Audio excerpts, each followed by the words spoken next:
Hello, BookTube. I have a post-Thanksgiving AM reading video for you this time around. Uh, I've got a selection of the books that I'll be reading this weekend, with any luck. It's once again a small number because once again I am buried in writing assignments, several of which are coming due because I wasn't able to give them the time they deserved in the last week.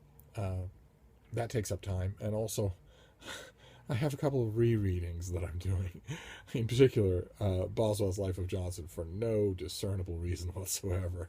But I can't help it. I'm in it now, so I can't help it. But I wanted to show you these just so you get an outline of the stuff that I'm reading.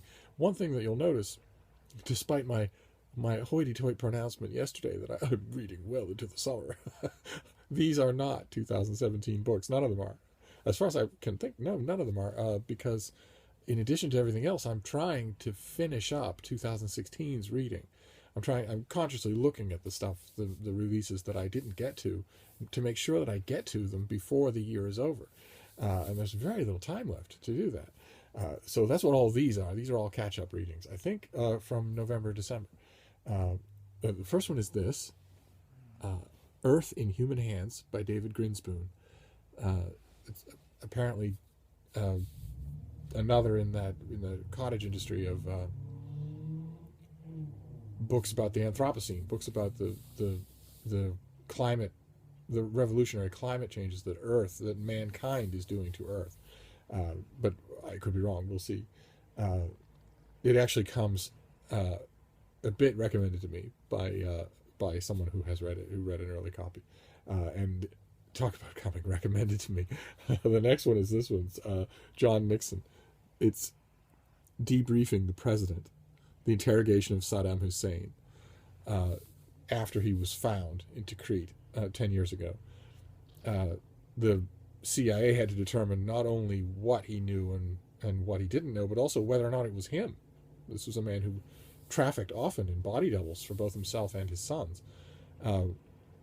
They brought in a CIA analyst named John Nixon, who wrote the book, who was an expert in all things Saddam Hussein, who knew everything about the man, not only identifying tattoos, but intimate personal details that an imposter probably wouldn't know.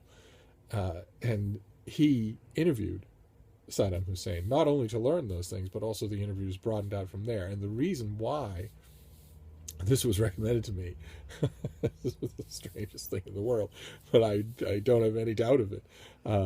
A friend of mine who works in Hollywood says that this is, as she puts it, the hottest thing in the world.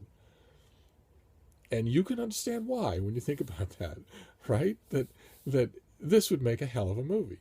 A CIA analyst who's no hero, interviewing an infamous dictator who had been captured alive. The competing versions of history. It's no mystery to me why this would be the hottest. Why everybody in Hollywood would be talking about this thing and making it into a movie.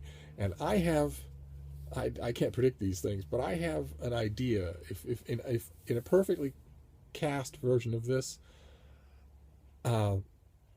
as controversial and odious as it might be, I would cast Mel Gibson as Saddam Hussein. I hate saying that because the man has hateful opinions, but a lot of the authors that you and I like had hateful opinions.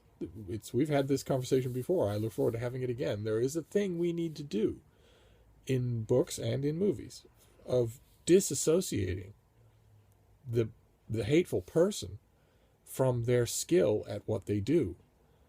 And I think this would be fascinating. I don't hold it up as an opportunity to praise Mel Gibson or to heap awards on him, but I really liked Hacksaw Ridge, and I have really liked his acting. So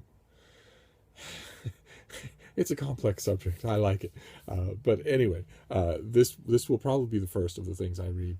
I think it is certain, from what my friend tells me, I think it's certain that it will be coming soon to a movie theater near you. Not soon, but that we will see it. Then the next one is a reread for me, but I couldn't pass it up. It's the 70th anniversary of Everglades' River of Grass by Marjorie Stoneman Douglas. This came out a long time ago, in the 1940s. It came out as not just a hymn of praise to the Everglades, to their beauty and their natural diversity, but also a call to preserve them. A call, an analysis, a case made for how important they are ecologically, at a time when it was considered a swamp that needed to be drained and paved, that needed to be tamed was the word. It was a revolutionary thing in the annals of ecological and natural history books that are designed to be clarion calls, like the sea around us, or that sort of thing. This stands high. This had noticeable effect. It stopped a lot of harmful legislation from happening. It changed a lot of minds, and it's 70 years old. I can't pass up an opportunity to reread it. I just can't. Marjorie Stoneman Douglas was a hoot. I met her a couple of times, and she lived to be, I think, 104, 105, maybe even older than that. She just lived forever and ever and ever, and never lost a step in terms of her fervor for protecting the Everglades. It was like that was what she was here to do. And the book is amazingly good. Those of you who live in Florida, you'll see it in every single used bookstore. If it's just a part of the furniture to you and you've largely ignored it, pay $1 and buy a copy and read it. You'll really like it.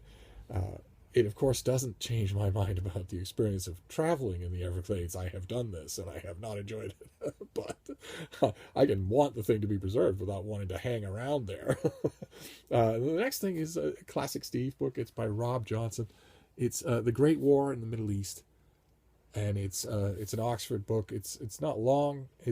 I don't have it here in the room, but it's not a big thing. It's not nearly as big as it should be to cover this subject. Just a history of the reaches of World War I into the Middle East on both sides for whatever reason, and the fact that it's not a very long book is what stops me from bouncing in my seat about it, because it will probably be more of a trot than the kind of analysis that I don't think it's written for me. I guess that's what I'm saying. Considering that I've read about 100 books on World War I in the Middle East, it's probably not written for me. And the same thing is true of the next book as well. There's this thing, Anthony Everett's book, The Rise of Athens, kind of a companion volume to his The Rise of Rome. He also did a biography of Cicero that I don't know. This guy gets major publisher contracts to write classical history. He and I ought to be best buddies in terms of reader and writer, but I've never liked a single thing I've ever read by him. And I always think, because he keeps getting contracts, because a lot of people read his biography of Cicero, I always think that must be my fault, to a larger extent than is probably true. So I keep going back to his books. But this thing, I mean, The Rise of Classical Athens, in barely 300 pages, from this author, there is virtually no chance. There's no chance at all that it will tell me anything I don't know, and there's virtually no chance that it will entertain me. But it just feels wrong to let it go without reading it, or to give up on one of only two or three popular classicists working today. So I'm gonna give it a try. And the next one is by an author whose brain is enormous. And I respect it a hell of a lot. And he's a really good writer too. So anything he does is fine by me. And it's Elliot Cohen's The Big Stick, which is subtitled The Limits of Soft Power and the Necessity of Military Force. Very contentious subject. But I looked forward to this when I knew that it was coming out, but I just somehow never got around to reading it. So this weekend I will be reading it. And vigorously annotating it, and maybe even reviewing it. I don't know. In addition to the limited amount of time necessary to read the major books of 2016, there's also a very limited amount of time left to review them, even for me. So some of these things might just be reading experiences before I shift full gear into writing in 2017. But anyway, that's it. That is, as far as new releases go, that is my am reading for the long weekend. And as usual, I'd love to know what you're reading this weekend, and I'll see you soon. Not sure Not a video today, but if so, yes, and if not, then tomorrow. Thank you, BookTube.